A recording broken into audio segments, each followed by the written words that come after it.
Let's talk then about the MLS playoffs. We had MLS Conference Finals happening, the Final Four. If I remember correctly, I had LAFC and Philly in the final, so I'm feeling great about myself. So did Heath. So he's feeling great about himself. I don't think Charlie did, though. It's unlucky for you, Charlie. But before we get into that, I want to give a dude. What? I had LAFC winning, bro. I'm still in it. You're still in it, but you didn't have the finalists. That's all. Are you going to LA for the final? I'm gonna be there. I'm gonna make it. No, wait, Charlie, you're not still in it. Are you gonna go, Charlie? Here. Yeah, we're all gonna be on the same place. That's unbelievable. Let's go, bro. I'm like tweeting. But Charlie, I've got some bad news. You're not in it still because I had LAFC and Philly in the final. And LAFC winning, and LAFC to win it. Yeah, sorry, so bro. I'm out. All right, cool. All right, you're out. Thanks you can still come there. I still want you to come to the game. We're all gonna be there, bro. We'll have to take a photo to memorialize it. Yeah. Anyway, appreciate you though. All right. As we get into this MLS Cup final preview, I want to say soccer.com. Thank you for sponsoring this segment. If you want to rep your team for MLS Cup, go over to soccer.com's Gold Club loyalty program. You get a $5 membership, and that will give someone up to 10% off every order for life. So go make that happen. And a shout out to soccer.com. Go get your gear on soccer.com for this, especially if you support LAFC or the Philadelphia Union. So let's get into their games. Heath, you were at the LAFC Austin FC game at the Bank of California. That was a 3-0 win for LAFC.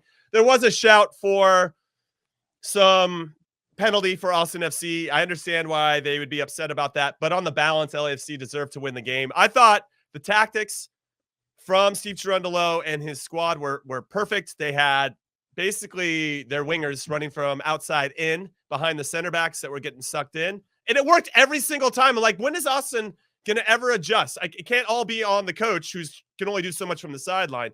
How the players didn't recognize that, and it just happened over and over and over again. Austin did make some adjustments at halftime, of course, but at that point the game was over, and it was clear there was only one team in charge. What did it look like being there, even though you probably had to pay attention to your daughters at the same time? No, I just gave them popcorn and Skittles, and like that held them off until the crash started to happen, and then I had to give them a Dad of the Year award. Yeah, for sure. I think the game was at noon, so just so you guys know, I was giving them Skittles for breakfast, basically, when I gave it to them. But I think outside of the first, Austin looked really good for the first sort of 5 to 10 minutes, and then same with the start of the second half. They looked like they found a little bit of rhythm. They pinned LAFC back a little bit and kind of forced LAFC, and then LAFC just sort of figured it out in both halves. So I agree. The penalty shot would have gone to 2-1, and then you speculate on momentum shifts and all those things, but by and large, I think that was a game that was very much deserved to be won by LAFC. But they have a number of different threats. And speaking of injuries and stuff, when Kellen Acosta went down at one point, I was just like, oh no! Like, every time I'm seeing an American player go down, I'm just thinking the worst. But turns out it was nothing. But that game itself was just a really good game. LAFC just sort of. Yeah, they're just a really good team, and they can beat you. Adding Denis Bouanga, I think, is a complete game changer for them, because now they have just somebody that can run at you and beat you one-on-one on the other side. He was a little bit, I think he was a little too selfish at times yesterday, but ends up should have had a goal at the end. That was obviously not should have had. It was called back because of offside, but just a completely different dynamic within this team. And now they've got, Mahalo Poku off the bench that gives them that same sort of Denis Bouanga willing to stretch teams, run at teams off of the bench. And so there's just so many ways that they can beat you. Chiellini starting in this game when I didn't expect him to, coming out at halftime. I was shocked. I was shocked that he started, but if you watched him match up, he went through a challenge at one point, and this is that one was right at midfield. I thought red card maybe because he got the ball first, though. Yeah, he got the ball first. At first, I was like, oh. But when I see that challenge, and I see the way that he matched up, he won all of his aerial duels. He was I just watched him because I was actually behind him most of that first half, where you could see his nudges and bumps that got him into positions where he could win the ball, where he didn't have to out physicality somebody. But that challenge at the half line, to me, was that was the indicator of his quality, because I think most players would have been late to that challenge, and either you're talking about a yellow card or a red card, or a potential breakaway, somebody with pace. And he went through that. That was basically I'm going to break this person in half, or I'm going to break myself in half. And he ends up getting the ball, and it's an unbelievable challenge. But that to me was the sign that this team has the quality to win this game. And I know it's a small thing and it's stupid to talk about, but when you watch somebody like that who's a leader make a play that was that big in that moment, it just showed, again, the buy-in from a player like him that he has in that moment. And yeah, they deserve to win it. So I'll get off my pedestal now, but I'm excited about MLS Cup final against Philadelphia Union. Yeah. Who do you have winning? Well, I've got LAFC winning. I know, but I know you had it in your bracket, but in this game, you think they still at home. It's close, blowout, PKs. Oh, it's gonna be close for sure. And finals always generally suck. I'm just gonna put that out there because teams play a little bit more reserved. But I think Philly Union before they went up. Maybe I don't want to go to the game anymore, Heath. Thanks for feeling my spirit. Yeah, give me if the game's gonna suck. Yeah, the game's gonna suck. So if you have tickets and you want to give them to me, I'll take them instead. You man, I was all excited to come, and now he's like, the game's gonna suck because finals suck. They just generally aren't that. No, you're gonna bring the energy, Jimmy. However, I will say that when I look at the two games, Philly Union's vulnerabilities that they were a little bit exposed at times, like they showed some weaknesses in a way that I think LAFC really didn't. LAFC run the risk of set pieces against, like any team does, but outside of that, they were pretty complete. Really I think Philadelphia Union showed some ineffectiveness at times that I think could be capitalized on. Again, it's a one-off game and it's a final, so you play differently. But yeah, Andre Blake for sure. Goalkeeper can always make a difference. I'll say this very quickly about LAFC. When I look at their lineup, and because they are becoming a lot more dangerous on both sides, not just a Carlos Vela show.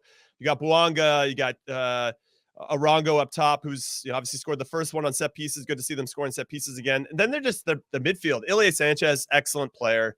Kellen Akasa, obviously hitting some good set pieces in and will give you all the work that you need there. Cifuentes does a really good job of joining the attack late. And then you have a nice, solid, steady back four, whether Chiellini's in there or not. And Crépeau is making the saves that he should make. They're just really, really balanced. And I think that they probably, obviously playing at home too, have a slight edge in the final. Now let's switch over then to Philly versus NYCFC, because it was basically a flip the script from the year before where Philly scored first in this game in the conference final, and then NYCFC scored a couple goals late to book their ticket to MLS Cup. Now, this time around, Maxi Morales, cute as a button, Maxi Morales scored a very good goal to go up 1-0, and they couldn't hold on to the lead, and then the freight train known as Philly Union turned it on to another level that I was like, if they can, 3 goals in 11 minutes, and if Philly can, I know they can't keep that up over 90, but if they can bottle that up and bring that type of energy for a good portion of their game against LAFC, I give them a good chance in the final. Philly, what are you saying, Charlie, about this game? I say, hear ye, hear ye. What character is that? What is this character? Jeez Louise, Charlie. How many parties do you have to go to tonight? Yeah, last night I wanted a haunted walk through my town, and the town I live in. 1635 was founded, so they were going through all the it's haunted revolutionary guys and haunted, and we had the hear ye and ghosts. But no, I think the Union, Mikel Ua just wasn't that good on the ball last night, and Julian Carranza stepped up. I mean, talk about a signing that has changed the game for the Union, playing with 2 strikers. Corey Burke comes in, and the ball's bouncing off his shin, off his feet, and he knows how to make an entrance, and he's an impact because he's just so tough to handle. But when I look at this Union team, they're great in transition, but when you can control the tempo, and I think what LAFC did against Austin was, let's dictate the tempo. We're going to take control of this game. That's how you beat the Union.